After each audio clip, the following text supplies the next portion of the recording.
Hello po, magandang araw po sa ating lahat. Narito tayo ngayon muli para i-share ko sa inyo yung cassava naman ngayon mga kaibigan. Pag-usapan natin kung ano ba yung health benefits niya. Kasi masyado siyang pamilyar sa atin at nakakatulong siya sa maraming pamilya. Pero maliban doon, napansin natin nakakain siya, meron siyang benefits sa katawan. Ano ba yun? Kaya pag-usapan natin ngayon, ito yun mga kaibigan. Cassava contains is a root vegetable, offers various health benefits including good source of vitamin C, mayroon siyang vitamin C, resistant starch, fiber which can support immunity, digestion, and blood sugar management. Yun. Isa yun sa mga benepisyo niya mga kaibigan. Yung vitamin C is an antioxidant that supports collagen production and enhances immunity. Kaya yun ang vitamin C. Rich in resistant starch. Cassava contains resistant starch, a type of fiber that can help regulate blood sugar levels and promote gut health by nourishing beneficial gut bacteria. Nakakabuti po siya sa tiyan mga kaibigan. Yung cassava, ito yun mga kaibigan. Cassava, balanghoy sa amin tawag, sa Tagalog ay kamuting kahoy.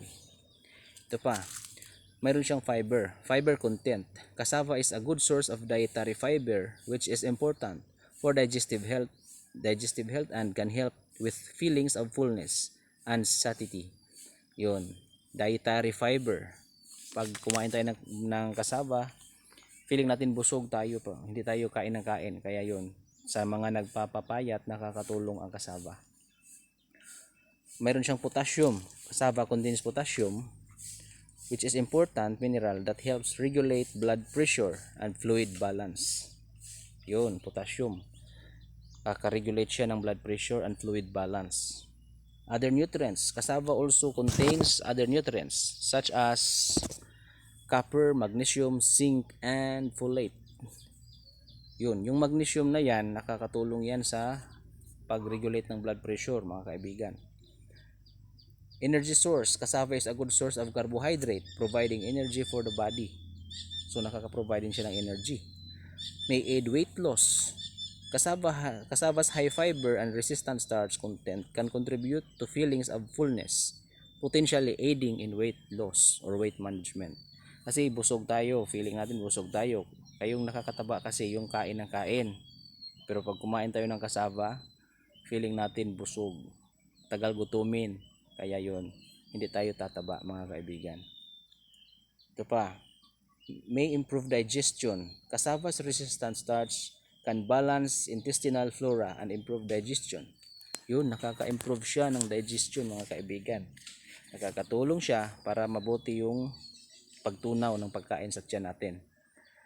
May help manage diabetes. Cassava's fiber and resistant starch content may help manage blood sugar levels, potentially beneficial for the individuals with diabetes. Yun, nakakatulong siya sa may diabetes.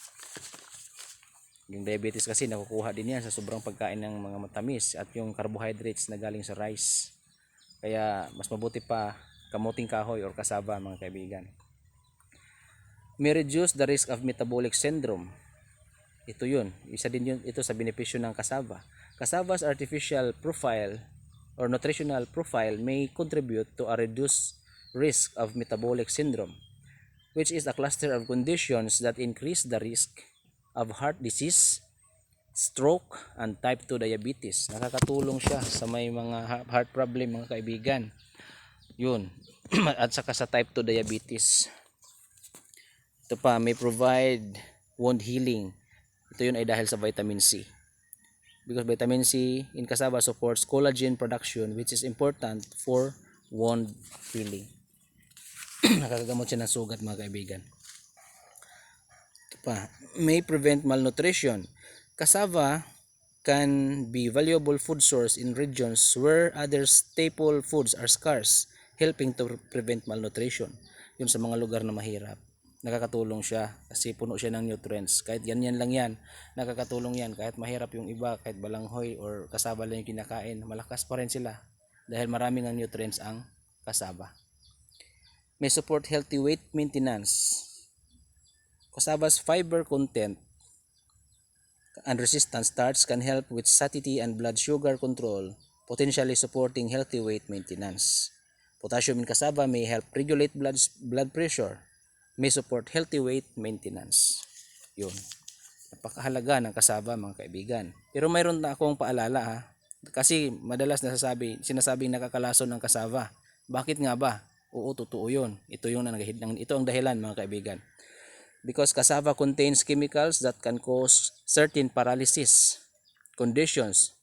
Children are more prone to these adverse effects than adults. Nakaka-paralyze. Bakit kaya? Because people should not eat cassava raw. Huwag natin kainin ito ng hilaw. Kasi it contains natural occurring forms of cyanide. Mayroon siyang cyanide mga kaibigan. Na dahilan kaya nalalason tayo. Which are toxic to ingest. Toxic to ingest. Ibig sabihin, hindi siya pwedeng kainin ng hilaw. Kasi nakakalason. Kailangan lutuin ng mabuti ang cassava pag nagluto tayo.